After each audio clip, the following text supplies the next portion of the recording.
Chris, Kelly Inspection Services. Hey, so you're getting ready to sell your house and you want to check your AC, make sure everything's working right. First thing we do, we're gonna come over to our thermostat, right here, and turn it down low, right? Something under in the 60s. Don't worry, it's not gonna go long, but something we want this thing, the unit to run for a good little bit. So we're gonna turn it down, and then we're gonna check in each of our rooms to make sure that our ducts and everything are allowing air to flow properly.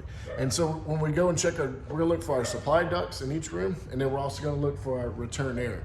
And there's an easy way we can check it.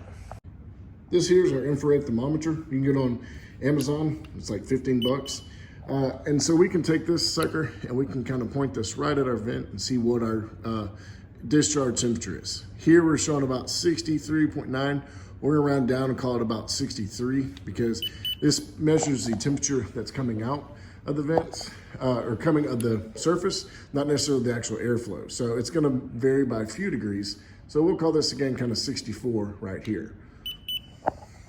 So we're gonna find our return air. This is return air that takes air from the house back to the AC unit, right? And we're gonna point our little temperature gun again right back here. So again, it's showing 70.7. Again, it's gonna be a little bit higher, maybe closer to 71 if we were to actually measure the air flowing across it. But this kind of gives us a ballpark figure. So we look at the temperature difference between what our return air is and we'll subtract the supply air temperature. Again, we're gonna give maybe a degree or two added on to that supply air, but overall that number should be at least 10 or higher. If it's not, then that might be something you want to get a AC professional to come out and just do a quick service on your unit, make sure everything's performing appropriately. One last thing we want to make sure we do is take a walk around your house and see if you can find the emergency drainage.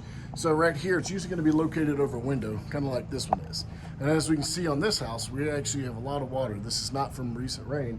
This is all this water here is all because something in our AC unit's not draining properly, and this is coming out of the secondary drain. This is to let you know that there's a problem and that we need to again get our AC professional out to service the unit.